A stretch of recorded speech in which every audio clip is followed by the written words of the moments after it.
Tony Gattari here from Achievers Group with another passionate, inspiring, hopefully wise business video vitamin. Hey guys, I wanted to talk to you about influence today.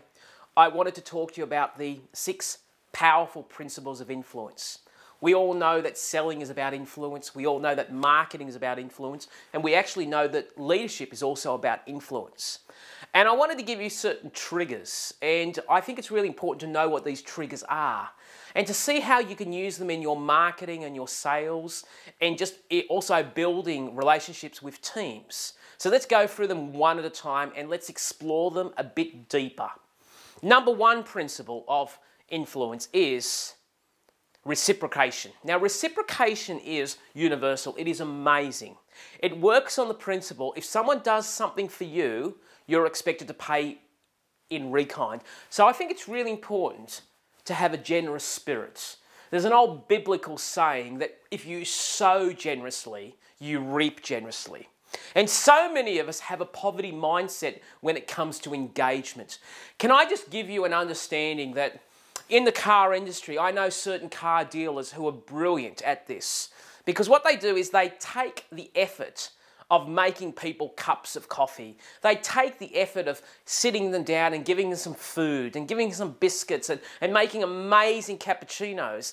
And there is a philosophy that because you've done that for me, I actually need to do something for you. And sometimes the value is not the same. Just get this.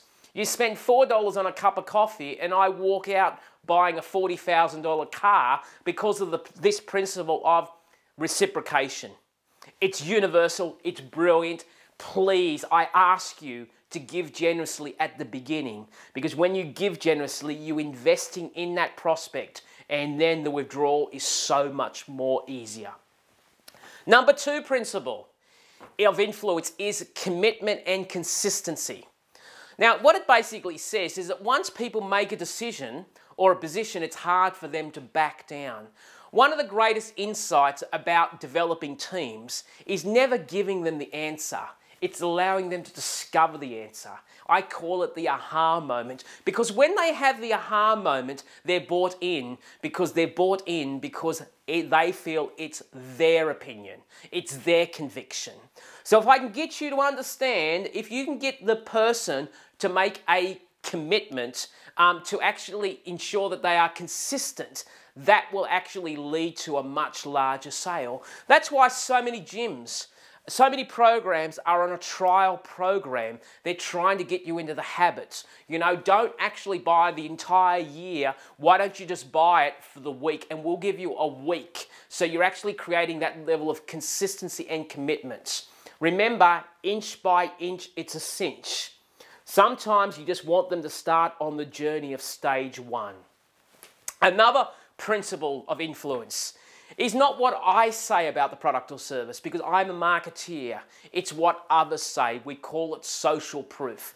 It is so important, guys, that if you want to be brilliant at marketing, you've got to build an enormous armory of case studies, of testimonials, of not what you say about your product or service, but what others say about the product and service. And that is so important now, because we live in a society where people are skeptical and they will believe others before they believe you. That's why things like ratings and reviews are so important, especially in the online world. Number 4 principle of influence is liking. People do business with who they like. So if you want to be brilliant at selling, become likable. People buy you because they like you or they like to be like you. They don't buy misery, they buy hope. And it's really important that you have a likable personality, that you actually have a likable culture. Number 5 is authority.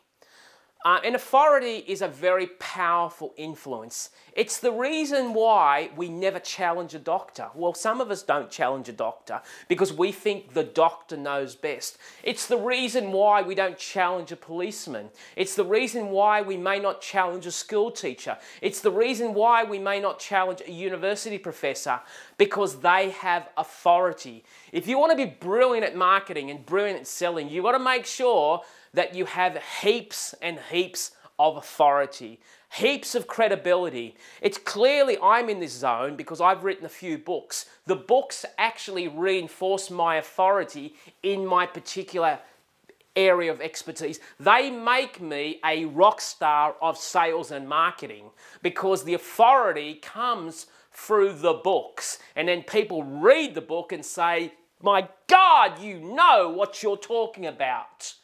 So clearly, authority works brilliantly because then people see you as the expert and they will always engage with experts who can solve their problems. And the last one of influence is scarcity. There is no doubt, in my opinion, working with so many companies that people hate missing out.